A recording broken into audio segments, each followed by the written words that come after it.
Dear 52. So, if we can find coat check. Oh, yes, we get the package as well, don't we? Compass, coupon book, and 2 gems. Thank you muchly.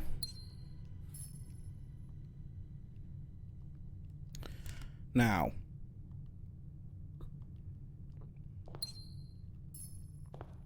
We're going to be cursed. We have 34 quid. Let's see what options we get in the outer room. So we did... Oh, yes, I need to go and check that... I mean, it must be, right? The key. Must be already in the... Sorry, the microchip should already be in the thing. We'll go and check, though. Schoolhouse run? Could be.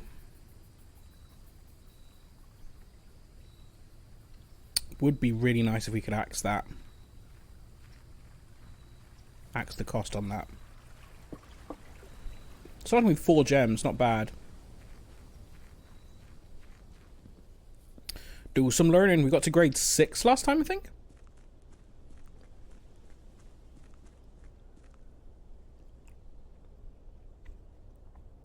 And we've got the roommate key and the coat check, so...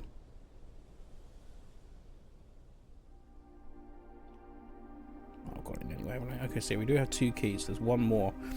I do wonder whether we might get that from doing whatever the roommate puzzle is.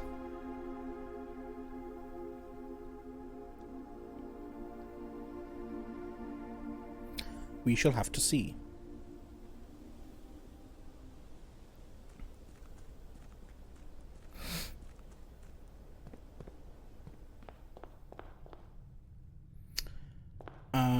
Cool. I guess we proceed. Yes, so there's...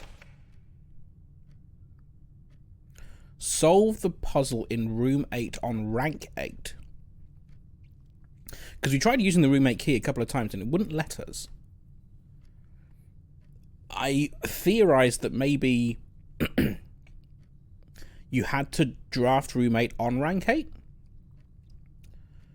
But I don't know why the trophy would be to then solve the puzzle on rank 8 if that's the only place you can put it. So maybe that's not the case. We'll start with a hallway, I think. Yes, because bedrooms are going to cost us steps, I think. A woman. Hello, Wolfman. Welcome. Hallways cost us keys on this run, for we are cursed. Cursed. First classroom? We do have a book out. I'll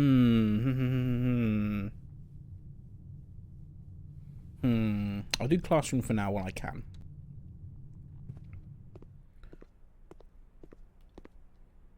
Grab the apple. Grab apple. And another.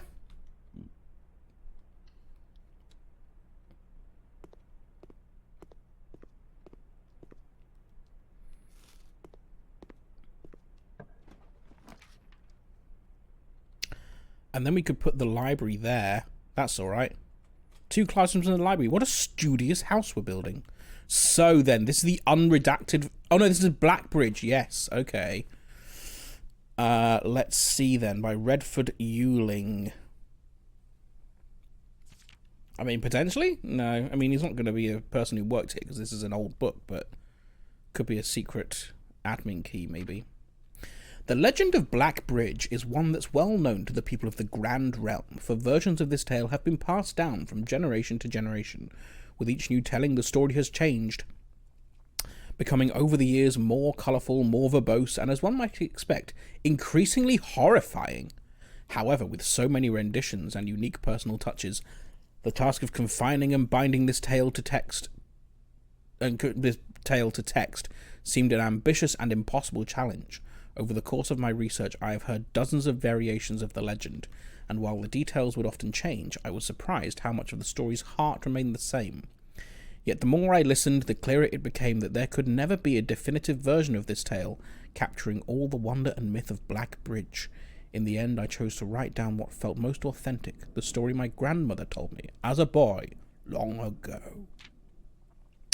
Part 1. The Berry Picker from Oris. There's some holly there, as in Mount Holly. Okay, this might take a while. Many years ago, before peace had become a familiar word, there lived a group of rogues so wayward that the locals deemed it appropriate to call their number the Unholy Hounds. They were feral outlaws composed of society's worst in a time when society was at its worst. And for each crime the fearful travellers credited to the group, a dozen more lay unclaimed, each worse than the last. For the gentry, however, who often value their coffers more than their companions, no crime could measure more wicked than the group's primary enterprise, high road robbery. Had to go and get beer after all the talk of it yesterday. Looking forward to cracking once the kids settle, and maybe a takeaway. What are you going for takeaway-wise? One such member of this so-called band of rogues was a boy of 13, Jesper, who had not been lucky in life, having lost 2 brothers to war and parents to famine. Making for CBBS bedtime stories, reading this. Can you imagine? In the years of hunger that followed, Jesper lived in a gutter behind a churchyard, relying on the nourishment of scurrying bugs and weeds harvested from the cracks of the alleyway to sustain his pitiful existence.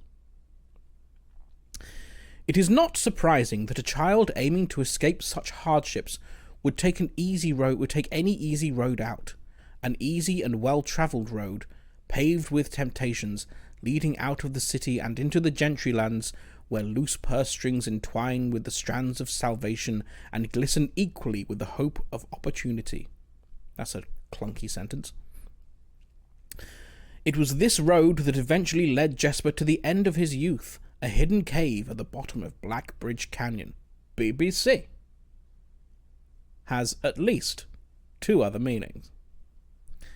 It was here that he met his surrogate family and saviors, the notorious gang of godless outlaws known as the Unholy Hounds.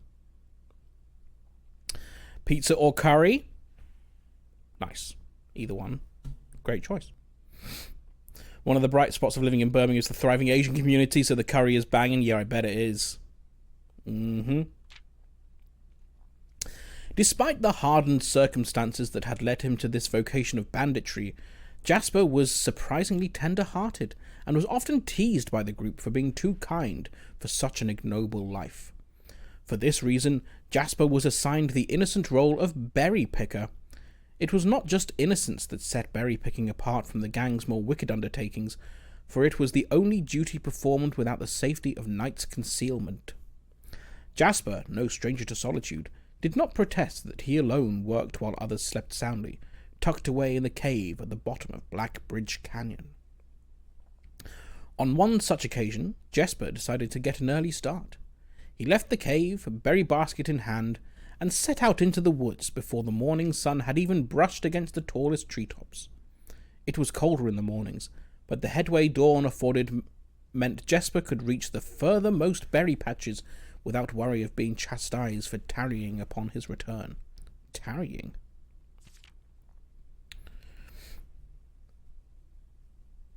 Have you ever tried picking a raspberry from a tree on a horse? It's a good question.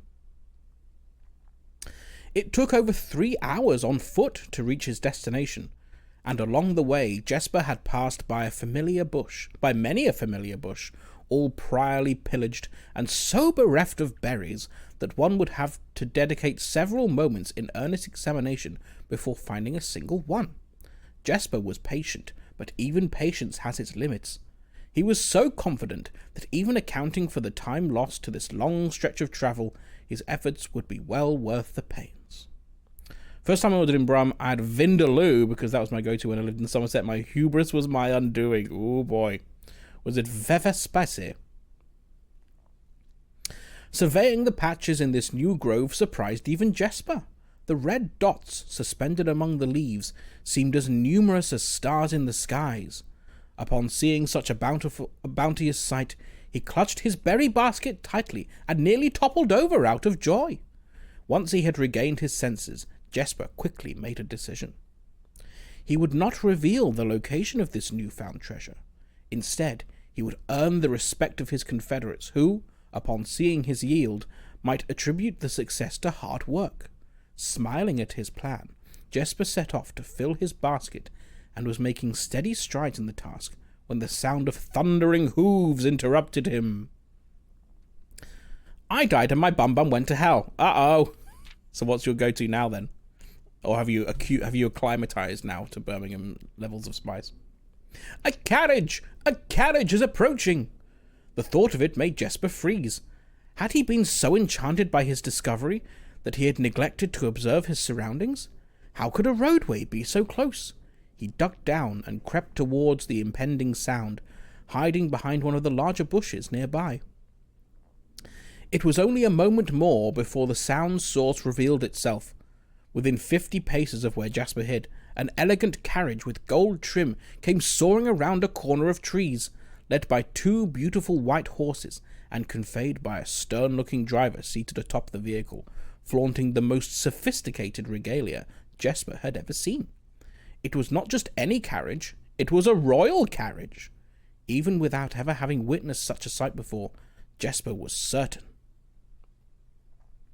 I like a Korai or a Jalfrezi. Both yummy, I think. What's a Korai? A Jalfrezi is definitely yummy. I don't know if I know what a Korai is. The sight had so transfixed... it was an M&S carriage, yes. The sight had so transfixed Jesper that he stood awestruck, unable to tear away as the carriage approached. The little concealment the bush provided was soon proven unequal to the driver's lofty perch, and upon spotting the boy, he pulled the reins with such effect that the noble steed slid to a sudden halt with precise control. Korai is more flavourful, slightly more spicy than Boona, named for the cast iron pot it's cooked in. Well, there you go. It sounds delicious. You boy, get out from behind that bush, he shouted with a rigidity that betrayed a modest amount of fear. You startled me half to death, coming round the bend of my own drive and seeing such an unfamiliar face in a place where there ought not to have been any face. Jesper quickly contemplated running. The man was much older, and his dress was suitable for courtly behaviour, not dashing through the bramble and mud. I was picking berries. Jesper raised the half-filled basket up to allow the driver to see the proof of his words. The demeanour of the man suddenly changed. It was a change that Jesper was familiar with. He had many times seen the same stern expressions on the most fiendish bandits melt away when presented with a berry basket. Any suspicions that the driver might have had instantly evaporated, for even the notion of a member of the unholy hounds picking berries seemed farcical. The softened expression even made allowances for a smile. Berries, eh? Say, you couldn't have picked a better spot for them, could you? I used to pick berries here as a boy. Jesper took his cue to finally step forward out from behind the bush, proudly brandishing his basket. I know! And what luck I found them! I have only just begun picking, and look how many I have! It would have taken me 4-fold the time back home to procure this number. The driver bent down for a closer look. And where is your home, boy? It must be quite far. Jesper replied with a scripted response. A little south of Tanner Fork, just past the burnt woods. We've heard the Tanner Fork before. That was a sign in the new clue book. My God, that is far. You couldn't have come all that way this morning. It was true. Tanner Fork was in the exact opposite direction that Jesper had travelled, and while that response would seem perfectly reasonable in a location close to Blackbridge Canyon, he could see why it might seem less believable here. Sir, I have travelled much farther for much less profit. I dare say there is no distance yet made by man that would not be worth undertaking for a price such as these. A man. Surely a man like you have tasted them for yourself. Jesper felt happy with this response, as it seemed to amplify the man's smile. It's a fucking slice of ham! It's a slice of berry ham. In my youth, often, but perhaps I took it for granted because I never had to travel very far. And even then, my father would always drive us here in our carriage. I'm ashamed I never had to walk such a stretch to earn an equal reward.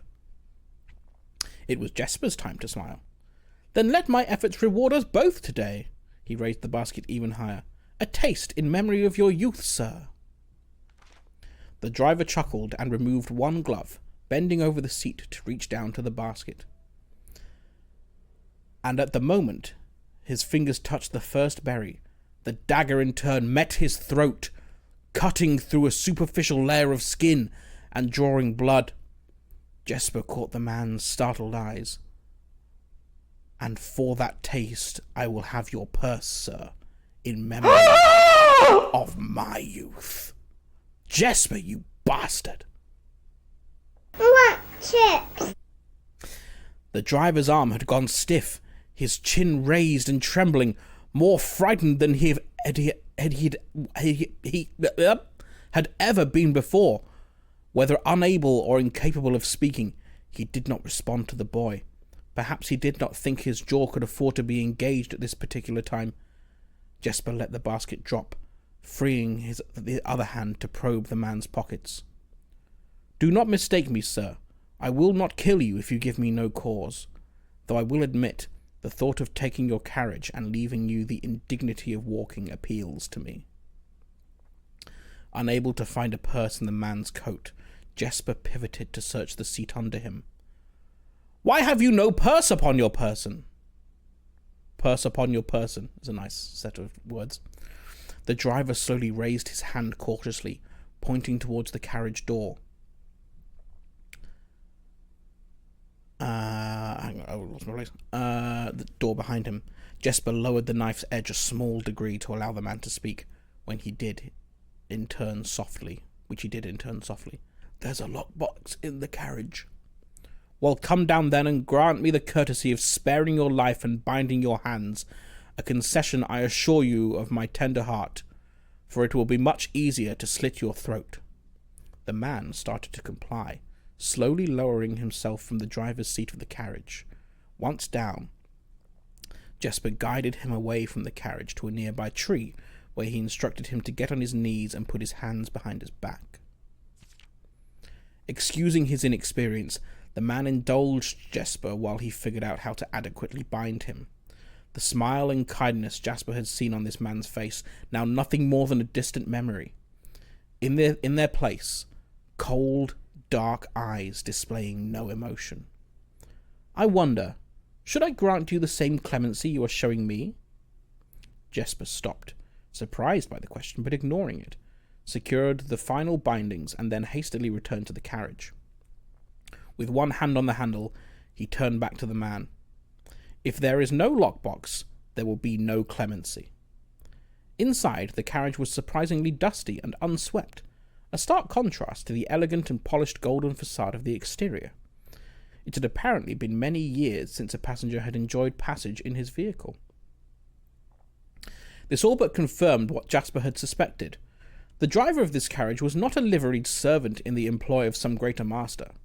Any curiosity that this observation might have further produced was quickly abandoned upon seeing what rested under the carriage's back seat, a large wooden lockbox. Despite its hefty appearance, the box was surprisingly easy to handle. Within a few minutes, Jesper had dislodged it from its hold and carried it out into the sunlight, inspecting the box carefully. 2 observations were made. Totemic symbols found carved on all 4 sides of the box hinted that the box was very old and likely not created by Arindian hands. It reminded him of artifacts from the old world and was presumably crafted in one of the ancient realms. Secondly, the box was secured by a rusted yet robust padlock that would not open easily without a key. Jesper looked over to see the driver quietly observing from his indentured position. Do you perhaps have a key you can provide me to open this box? Without emotion, the driver replied, There is no key to that box. Jesper stood up. Easy enough, then. I wonder if there's any value in getting the magnifying glass on that box. There might be some stuff on the side of it that's relevant. He headed over to a nearby rock of sizable dimensions and lifted the stone up, carrying it back to the box. If there was ever a time that the lock had been resistant to brute force, it wasn't recent. With one hit, the stone had completely shattered the rusted lock. He bent down and opened the lid. Inside was an effigy, a crude figure chiseled from stone. Without too much deliberation, Jesper bent down and picked it up, somewhat surprised by how heavy it seemed given how light the box had felt. Having expected to find something more akin to gold or gems, he looked questioningly to the man, hoping to find an explanation. The driver's smile had once again returned. "You are cursed, boy, for deadly is the stone. You have opened that which should never have been opened, and you are cursed." Jesper carried the effigy over to the man and shoved it in front of his face. "What is it?" "That's one." Feeling his disappointment rising to anger now, Jesper tightened his grip on the effigy.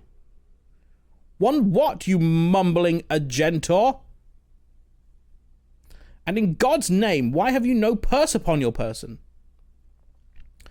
The man did not seem intimidated. "1 pace?" He paused for effect. 12 more, and you will be dead." He only had a second to flinch before the effigy struck him in the head and put an end to his cryptic ramblings. If there was ever a time when the old man had been resistant to brute force, it wasn't recent. Jesper looked down at the sculpted stone figure, now splattered red. Was it cursed? Was he cursed? He had, of course, heard stories of curses, and had never doubted their validity in the past. But now that he was standing face to face with the possibility of being cursed, his mind pleaded with him to be skeptical. And if he was cursed? What difference would the knowledge make? A dozen more paces would not be enough to find another living soul, to say nothing of the chances of procuring a remedy.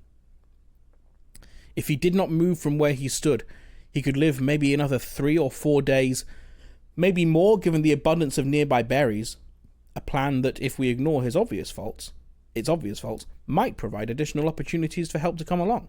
But what good would that do, to be discovered here, beside a body, stolen goods in hand, bloated from berries, and raving about a curse that could very well not be real? No, it would certainly be better to face one's fate now, take a dozen paces, and see if life goes on. But Jesper found his legs unable to make that first step. His mind was unable to convince his limb to waste away 1/12 of his life in a single motion. Feeling the desperation sink in, he hopelessly looked about him for a solution. And if, by some stroke of luck, the gods had heard his plea, a miracle materialized before him as he found himself suddenly at the end of a fairy tale.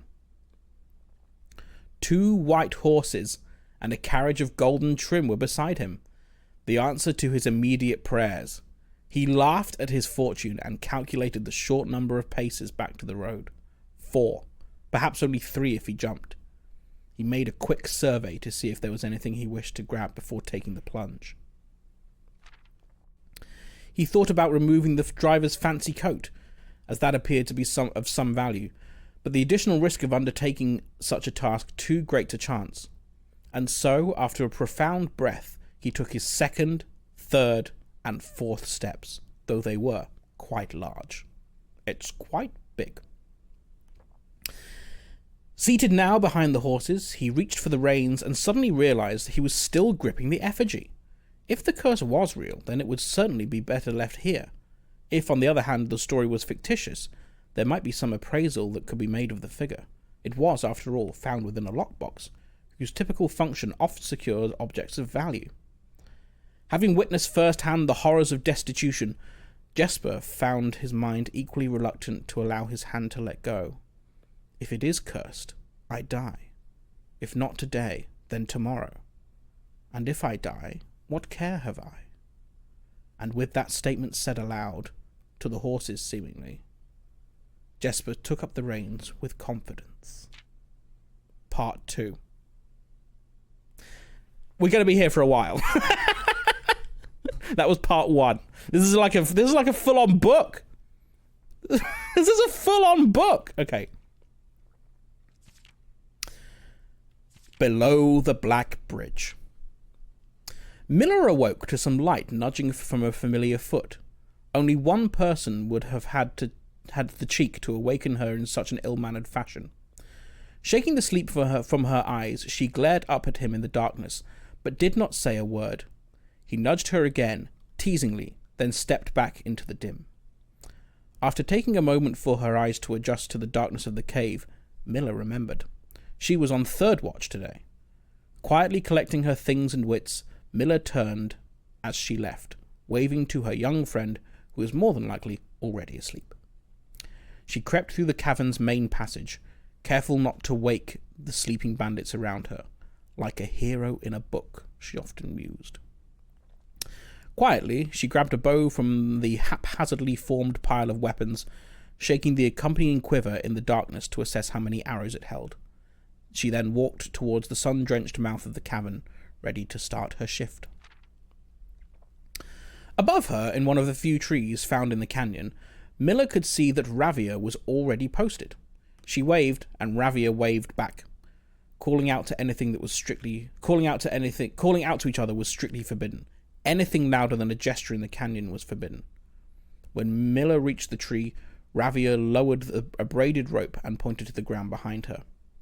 Miller turned, following the finger, and saw a pail of water resting beside a nearby log. She turned back to Ravia, nodded, and secured the pail to the rope. The pail went up first, and in turn, Miller followed.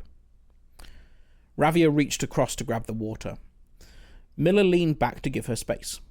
There was not much room for manoeuvring in this tree post, a necessary concession for the concealment the outpost demanded. Ravia tilted the pail up to her mouth dramatically, illustrating how thirsty she had been. Miller laughed silently as water poured out, splashing onto Ravia's face.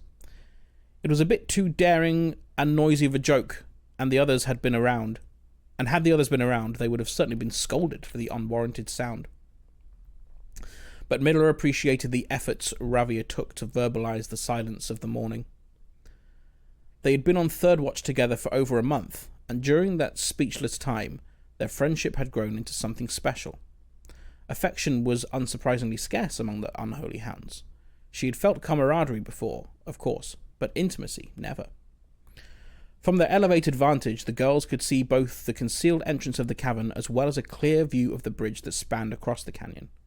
Black Bridge was the link between the Gentry lands and the northern mountains, the overpass that connected Oris and Reddington. To the city of faring travellers of the realm, the bridge was an unavoidable crossing. In the day, the task was to ensure that travellers passed by without stopping. At night, the task was to ensure they do. Like most of her band, Miller preferred the night. The biting glare of the sun might be tolerable to farmhands and bricklayers, but to a cavern-housed bandit it was a source of constant annoyance. In the day, there was no shroud to conceal her expressions, nor to hide her thoughts. She felt exposed. Ravia touched her elbow and pointed up. Miller strived to suppress a budding smile, subtly shook her head in response. There were many signs that the unholy hounds used in lieu of words, but the two of them had developed an extended vocabulary. Gestures quietly forged in the shared solitude of their month among the branches. She watched as Ravia shifted, placing her palms flat on the boards beneath them. Miller knew what she was trying to say, but shook her head a second time. It was often more fun to pretend not to understand. Ravia rolled her eyes and turned away, lowering back to the canyon. Squinting through the leaves, the two girls held still, watching and listening. It was not long until Miller, too, heard the sounds of approach. Ravia held up two bent fingers, and a few moments later, two men emerged from the bridge's southern end. They were dressed in a familiar uniform, long grey coats with black facings, white waistcoats, and black tricorn hats. They belonged to the local patrol, the Blackguard. Blackguard? The Blackguard. Although not an everyday occurrence, their presence at Blackbridge wasn't an unusual sight. It typically indicated an important traveller's impending passage across the bridge, information that the girls would promptly relay to their leaders as soon as the coast was clear. But this report, while exciting, was rarely acted upon. In Miller's 5 years in the Unholy Hounds, she had never once seen a carriage taken in open daylight when the blackguard was nearby. The men had nearly reached the bridge's north end when Miller heard the noises.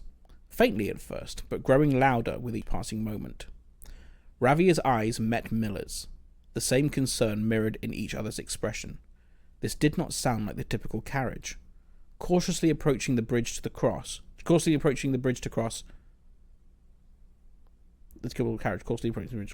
instead of the familiar crunch of the high road gravel, they heard the harsh clash of hoofbeats against the stone.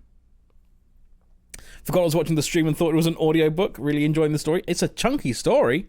We're in part 2. I don't know how many parts there are.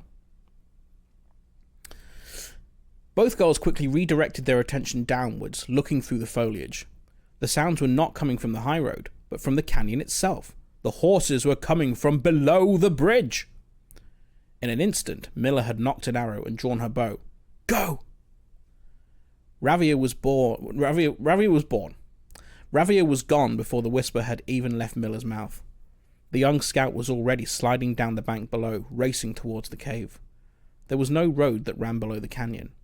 There was no reason for numerous horses to be approaching their cave. There was only one reasonable conclusion, and both girls had reached it instantly. The base had been compromised. This was a blackguard attack. The moment the horses came into view, Miller let loose her first arrow. She was surprised to see a carriage. She had expected cavalry. Before she even finished processing that thought, her second arrow was in the air. Without a trail, it would be unthinkable for a carriage to traverse such rough terrain, yet she watched as the wheels jolted over the rocky riverbed. A third arrow was now in flight, and there would be no need for a fourth. The driver slumped over just moments before the vehicle dipped into a small ditch, slamming into an embankment. The force of this sudden halt immediately shattered the front two wheels and catapulted the driver from his seat. Utterly confused now, Miller quickly glanced down her shoulder to see if any horses were also approaching from the rear. Down in the canyon, the entire horde of the unholy hounds came spilling forth from the earth as if hell itself had suddenly sprung open. The group seemed even more bewildered than Miller, half asleep and tripping over one another in a desperate attempt to engage an unseen enemy in combat. Miller could see Ravia among their number, the only one looking up at her. Her expression was chilling. There would be no need for a silent gesture to convey what they both now realized. They had made a mistake. The gang's chieftain, Jeffrey Heartslasher, excellent name, led the others, cautiously approaching the crashed carriage like a suspicious fox would near a baited trap. There were no words exchanged as the group crept forward in customary silence. A dozen or so paces in front of the wreckage lay the far-flung driver, an arrow protruding from his broken body, and beside him a blood-stained effigy carved from stone. Miller was inconsolable. Jesper had always been her favourite. He had always shadowed her in the night, clinging to the hems of her every move, the way a child tails behind an older sibling. Tender-hearted, she had always called him, though deep down she had known this wasn't quite true. His appearance of gentleness concealed a raw, resilient durability that emerged in the most perilous of situations. He had been a flower among the nettles of this cave, but he still had thorns, horned by a grim past and 100 hands of misfortune. They buried him in the darkness, in the back of one of the larger cavern rooms. He was interred with a berry basket and a silk handkerchief that he had treasured. The mysterious effigy they had found beside him served as a distinguished gravestone, a marker that stood out somewhat special among the rows of similar swords, marking neighbours' plots. No one spoke, not even in whispers. There was nothing more to say. Miller awoke the next day to a thunderous shaking and rattling of the earth, a far cry from the playful nudging of the previous day. She strained to adjust her eyes, but the choking sting of stirred-up dust caused her to flinch. Panic was also in the air. The sounds of scurried footsteps and clattering feet filled the space around her. But even in alarm, the silence was louder. What was it that sounded so strange? Miller closed her eyes tight and used her feet to guide her along the passage. The whispers around her were getting louder, and intense voices could be heard ahead. Louder speech than she had ever heard spoken in the canyon. A growing dread grew as Miller approached the mouth of the cave, her eyes now open wide despite the dust. Shouldn't it be day? Miller felt a hand in the darkness pulling at her. It was Ravia. The two embraced, and Miller did not need to see her to understand. Ravia placed 2 bent fingers against Miller's cheek, and with that touch against her face, Miller felt the same sinking feeling from the previous day. 2 bent fingers confirmed what Miller had suspected. The girls had forgotten to relay one critical piece of information to the others. An hour or so later, the screams began, blood-curdling cries of hopeless desperation. Captain Foderick Lee of the Blackguard looked down from the ridge of the canyon to the collapsed entrance of the cave. "Ah," he grinned. "Now they speak." The end.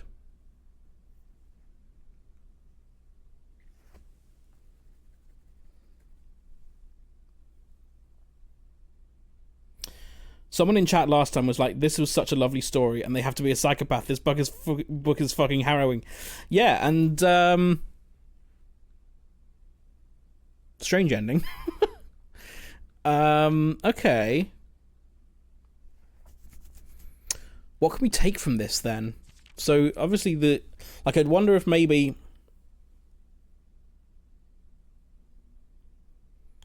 the effigy could be important. I don't know if there's going to be something around here that resembles that. How did they describe the effigy?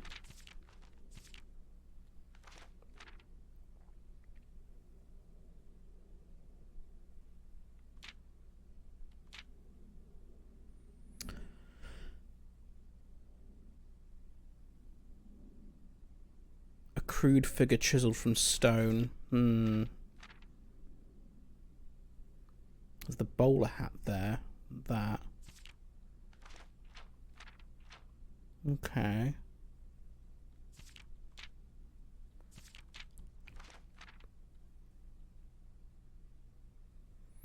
Captain Foderick Lee.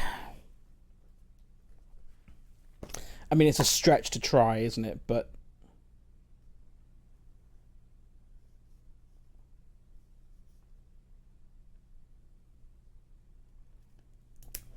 could try Lee F as a key, an admin key. Just enjoying the reading. The actual story wasn't my favourite. It's dark for sure.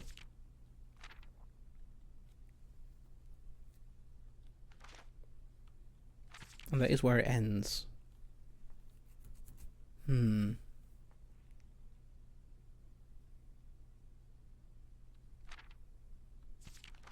Interesting. Interesting.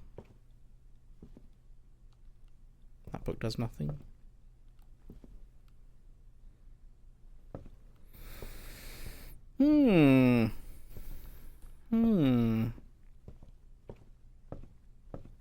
Okay. See if there's any information that comes up as potentially being relevant to us. The lockbox with the totem. Drafting studio. I know it's going to take both of our gems, but this is valuable. If it gets us what we need, well, not what we need, but gets us things. Dovecote looks awesome. Whenever you draw Dovecote while drafting, you may rotate floor plans. Okay, fun. Very tempted by that because that sounds really interesting. However, I'm going to take dormitory because there was something about the dormitory that we needed. What was it? There was something about the dormitory. No. Can anyone remember?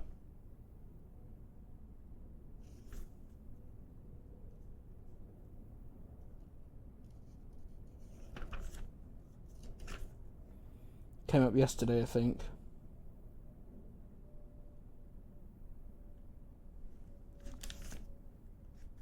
Is it something in the book?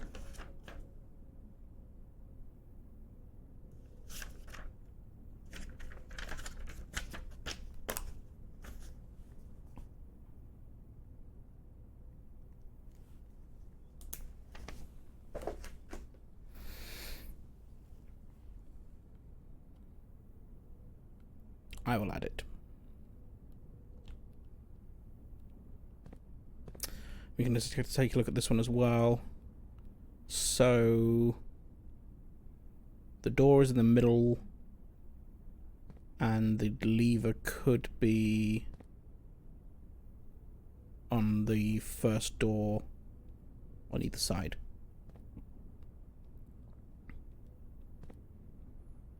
And then it's middle on the right and far on the left. Okay.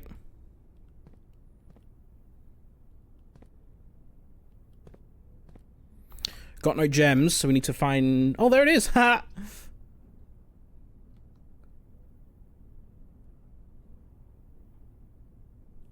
Yeah, okay. Because it's new. Oh, yeah, I lose steps, don't I? That's fine. The dormitory. A globe. A spinning globe that spins. Kororika University. Is that core? Okay. There's a pawn in the dormitory. Of course there is. And a key. Oh, that's what was here. Drafting Strategy Volume 2. Yes, okay.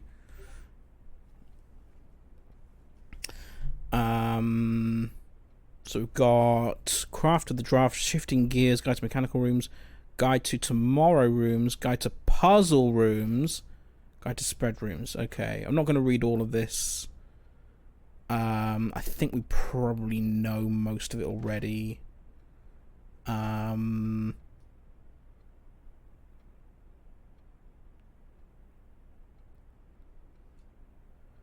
Academia isn't only found in the mountains of Kororika. Classroom is a great example of the scholastic strategies that this room type has to offer. Not only does it provide synergy for other drafting rooms, but it's a valuable source of information and knowledge.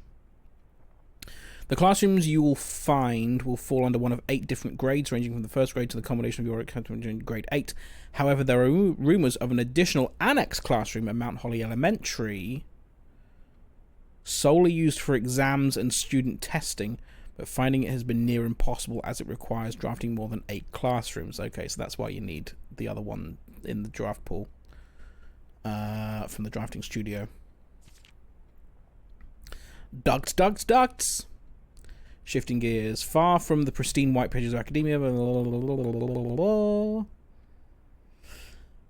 Room is known as a power source because it provides steam power to the various rooms. Drafting from a door that indicate that is steam powered will increase the likelihood.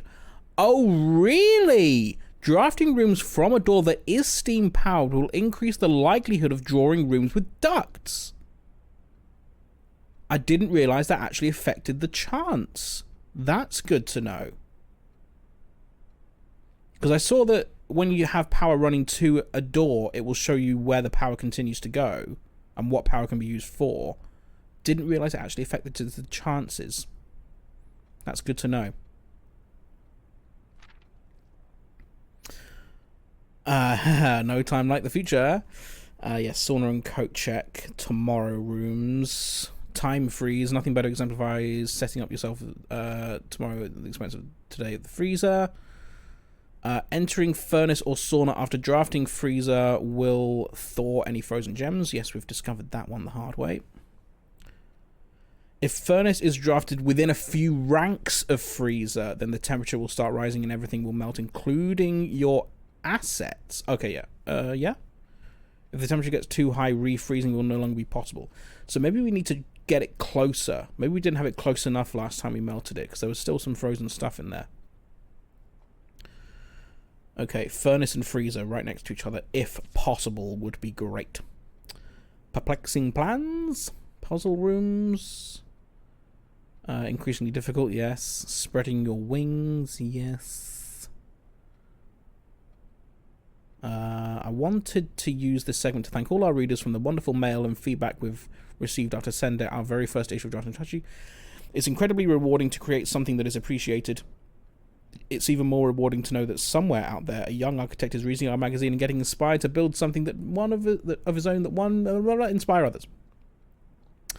When I was a child, I vividly remembered the experience of reading the memoirs of the court's grand architect, Loser T. Rayland. What a loser!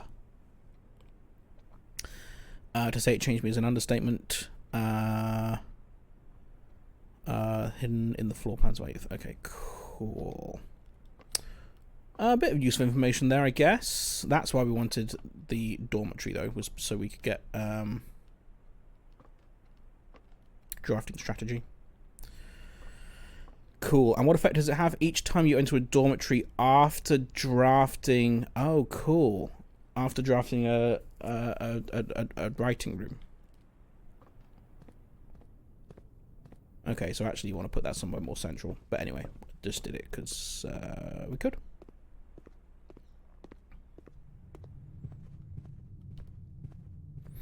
Back to start. Got to return to your dorm after class. Exactly. That's what it is. Okay, we can. Okay, we should probably do the parlor then, so that we get some gems. It's going to be a dead end, but that's fine. The gems are in the only true box. Only one statement is true. The gems are in the blue box.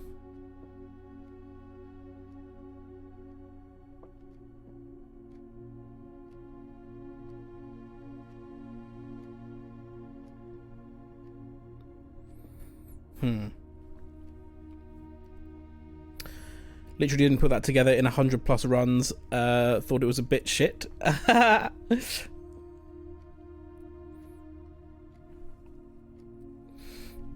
gems are in the only true box. The gems are in the blue box. Only one statement is true.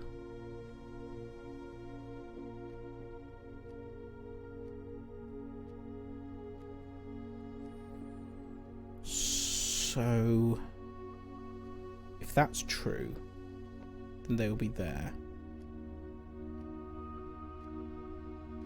Then that would be false, because that would mean this would also, because there's if that mean there's more than one. Well, would it? Only one statement is true.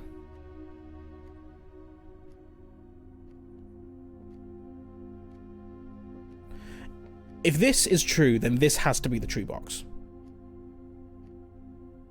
And the other two are false. Hello, worms. Welcome. Feeling a bit of a Hades itch. If I started a new save file, would V1.0 of Hades 2 finally be here by the time I finished it? Define finished.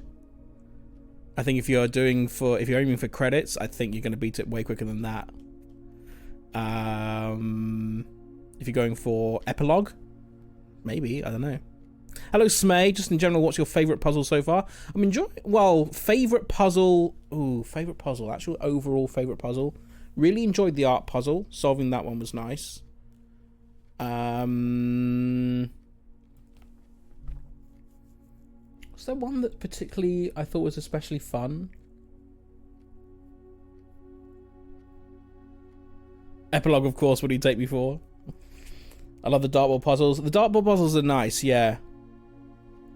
I do like doing them. Are they my favourite puzzle? I don't know.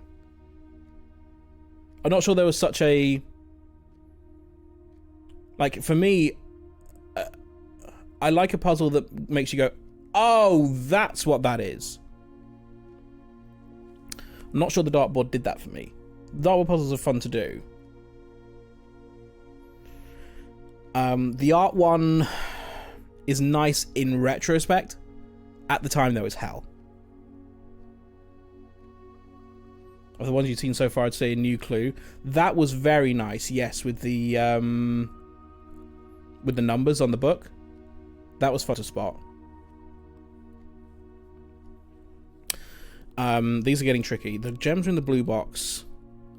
So if this is... Tomb statues were cool. Yes, they were. Yes, they were. That might be it, actually. That might be the one. The gems are in the only true box. So that would mean this could be true. Would mean this was false. But then that would mean more than one statement would have to be true.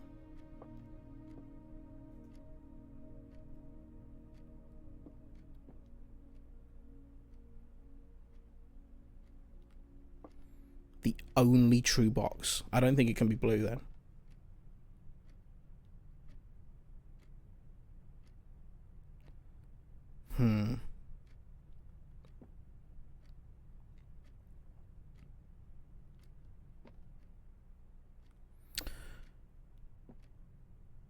The gems are in the only true box.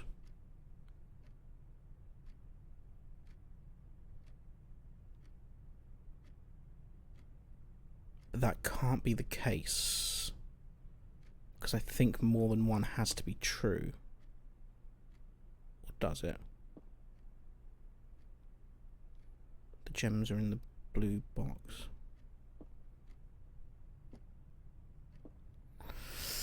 This is a bit of a tricky one. If the gems are in the only true box, and that's true, then they would have to be in here. But if they are in there, then that means that this would also be true, which means that that can't be the case. Because then there'd be more than one true box.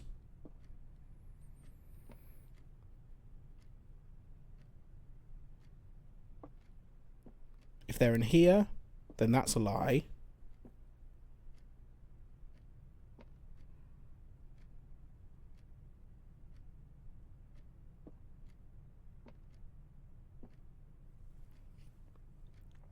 The gems are in the only true box.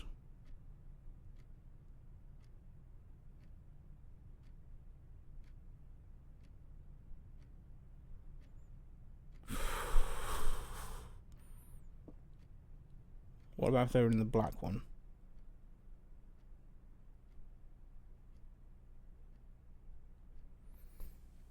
This is confusing me. The gems are in the blue box. If they were in this one, then that would be a lie. That would be a lie. And that would be true. That works.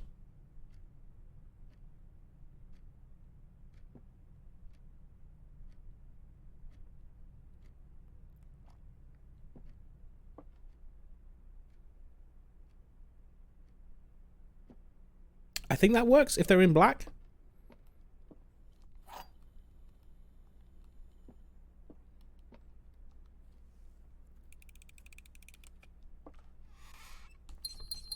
Cool. Hey Perp, welcome back. It is indeed almost time for an ad break. Got a couple of minutes before we do that. Can draft a couple more rooms. We spent a lot of time reading. Well done. Thank you. There's our key 8, which we can't take now because otherwise that'll be run over. It's got to be the corridor, which is annoying for rank 1. And also cost me the key.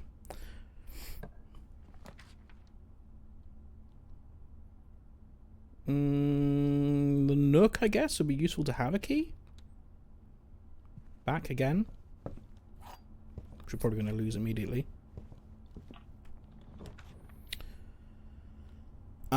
It's got to be the Corryard, which is going to cost us gems and the key. Fuck me. Being cursed is awful. Got a sledgehammer, though.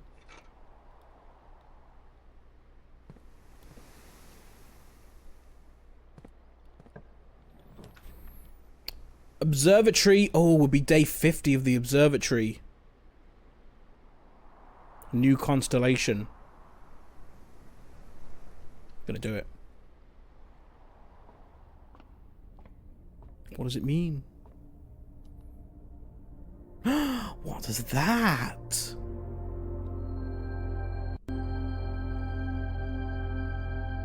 You may spend stars to draw new floor plans. Wow.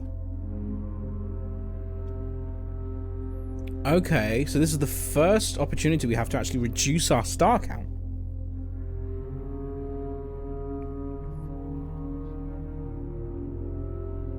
Interesting. But that's only today, though, I guess. Because that's the way the stars work.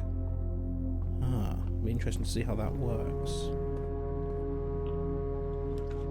Redraw floor plans. Interesting. There's like a little thing there now.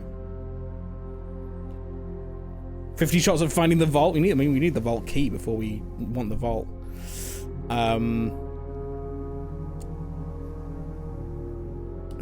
Yeah, I'll take the den for now. Pick up the gem. And then, like Perp says, it is indeed time for the ads. So we're going to run those. We are indeed still cursed for this run.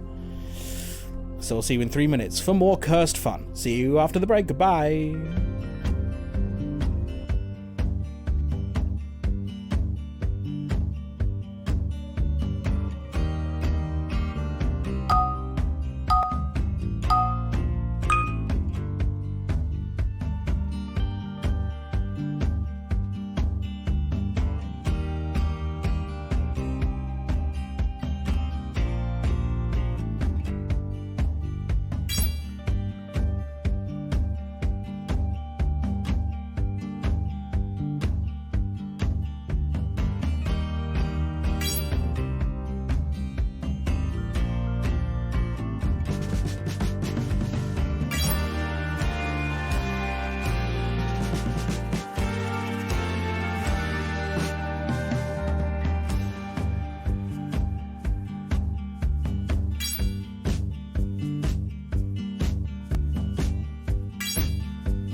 Hello. I thought I had more time to scoff a peanut butter cup. Please hold.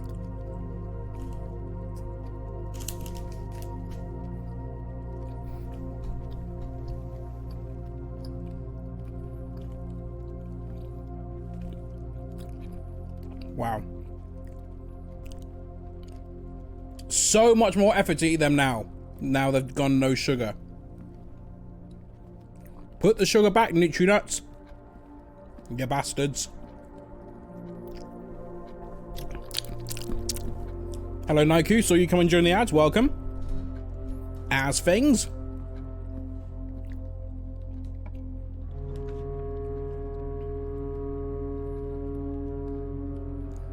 I don't need the money, but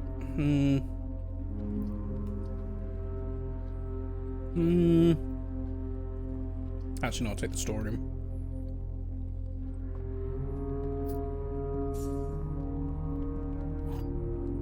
Go on, hold on. Thank you.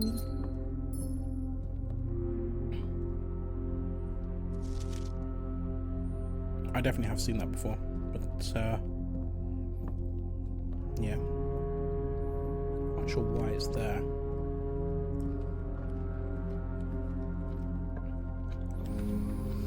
A classroom? Will this be grade 3?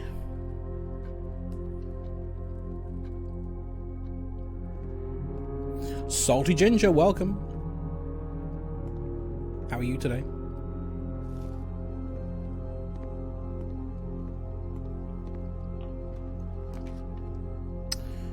Passageway will cost me a key. And we'll lose a door. I'll go pantry.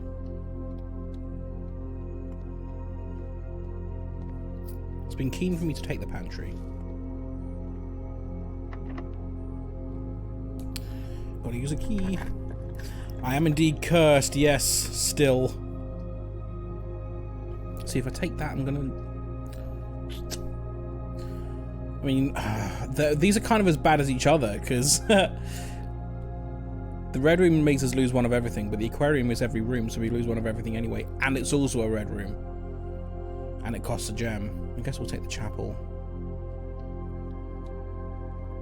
Ugh. Won't break it yet. I'll take the money from here, though.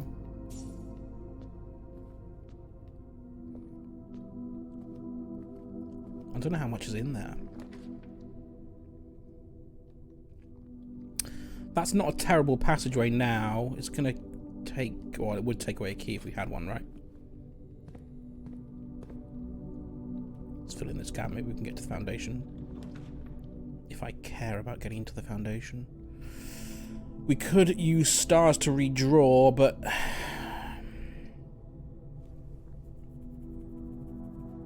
don't think I want to. If we don't do this, then we can't get into the antechamber. We can't get into 46. Do I care?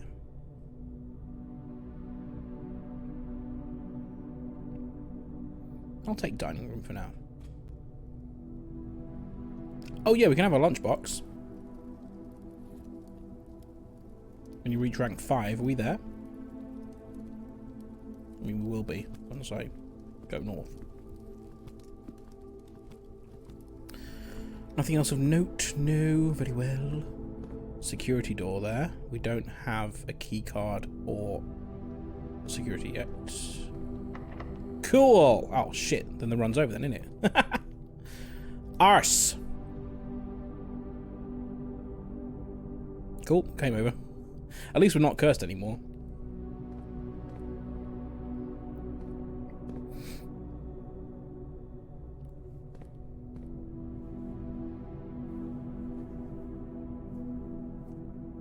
Thought? Oh, there's a door off the chapel actually, isn't there? We haven't done that yet, but I've just thought. Put the classroom in there. Now that I know that I can break the piggy bank, obviously don't say yes or no to this, but here's the thought I'm having. What if at the end of the day, if I've got loads of money left, I just walk in and out of the chapel a bunch and put all my money presumably in the piggy bank, and then I'll have it for the run when I break it.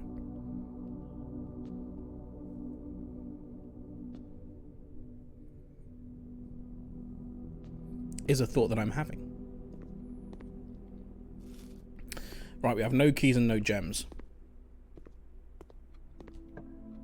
But we can still continue.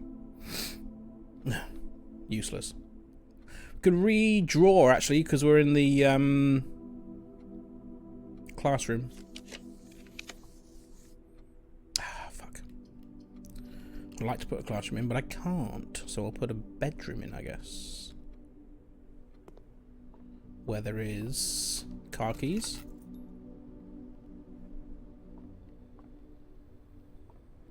Anything else? No. Locked. Fuck. Okay, now I think it truly is over.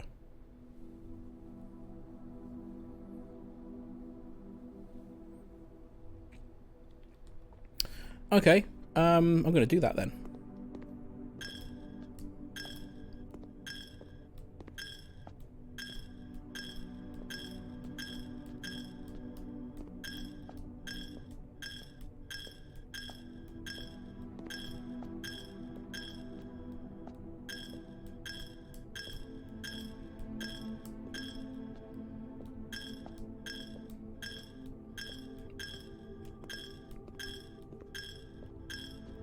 Oh, of course I ran out of steps as well. I forgot I had to look at my steps as well.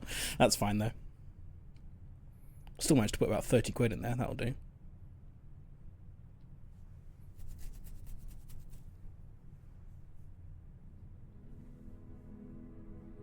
An academic villa.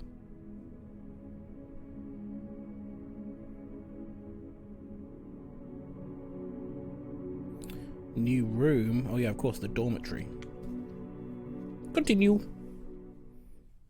If it wasn't for all the reading, that would have been a relatively quick run.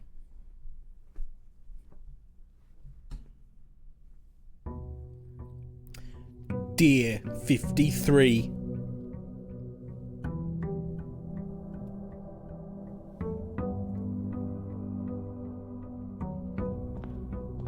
Get me allowance. Okay, if we find the gift shop and we find the chapel, I'm breaking that piggy bank. No longer cursed! Hooray! Although maybe breaking the piggy bank might curse us.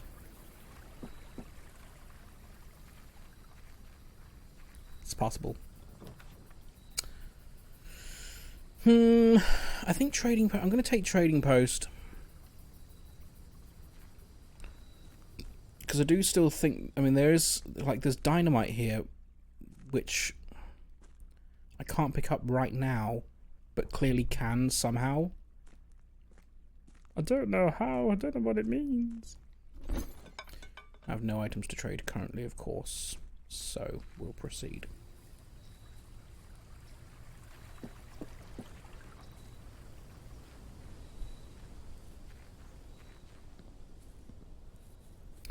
Can we get to rank 8 with the roommate key?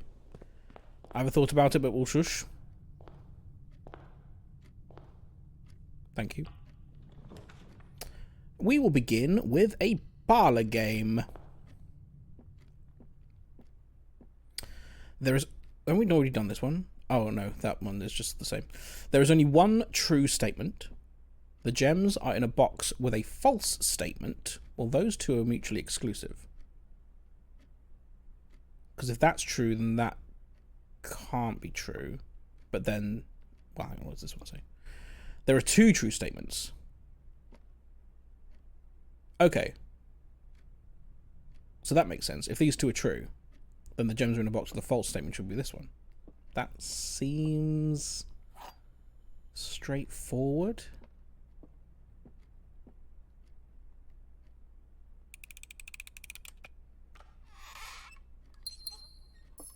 Sometimes they just click.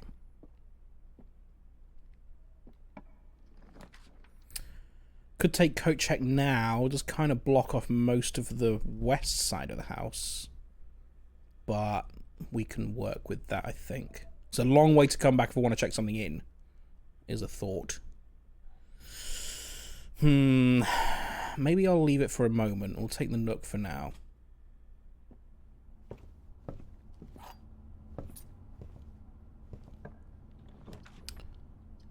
West Wing Hall is pretty good. No longer costs me anything, which is lovely.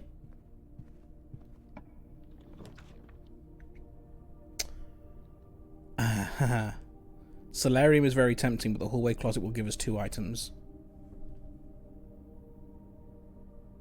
3 items, sorry. A gem, a metal detector, and shoes. Excellent.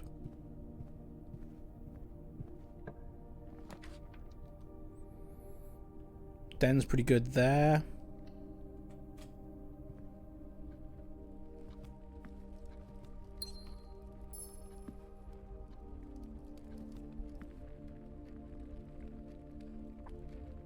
See if we can hook up the foundation, which we can. I think I might put the chapel in there, then we can break that if we need to. We don't need to go in there yet.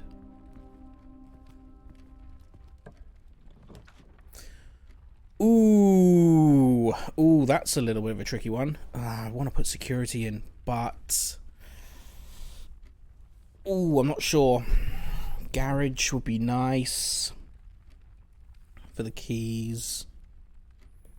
Saw you got the workshop the other day. Have you made any contraptions yet? We made a couple, yeah. One of them I haven't I've made but haven't really used, about making electric. I don't know, making electric. I think it's probably something you can use to light candles and stuff. Made a couple of things. I've only got 1 key. Yeah, I think I will put the garage in there. I would like security though, because we will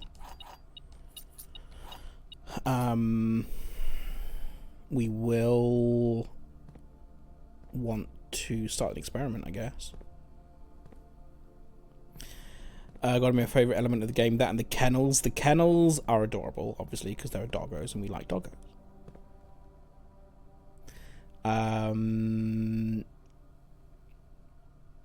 Contraptions, favourite element. I mean, we haven't made many. I know there are a bunch that we can make, and we saw a few recipes for them in a book, but I didn't note them down. I probably should have done.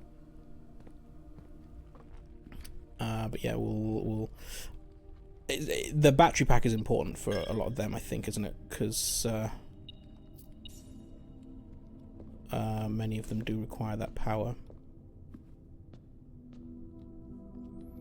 We'll see what we can make. I'll open up these rooms and then I'll consider... yeah, I don't mind coat check going there. That's okay. We'll do that and get the key 8.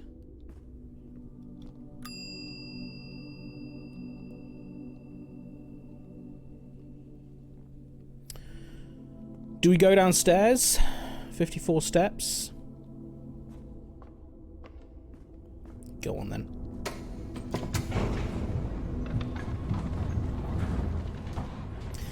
This bit is grating on me a little bit. I wish there would just be a button that you can, that is in the foundation, that you can say spend 6, 7 steps, whatever it is, and have the north lever pulled. Because having to do this every time you want to pull the north lever is a bit tiresome.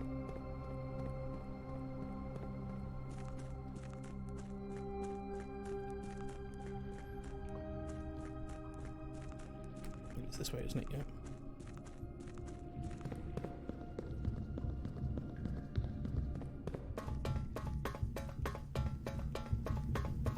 Although I do have the running shoes, so we are saving a couple of steps.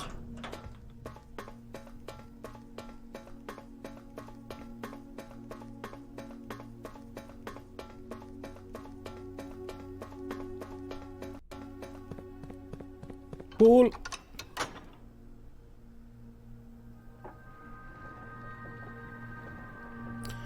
That's the thing we need to do as well, isn't it? We need to bring the broken lever to the casino. See what happens there.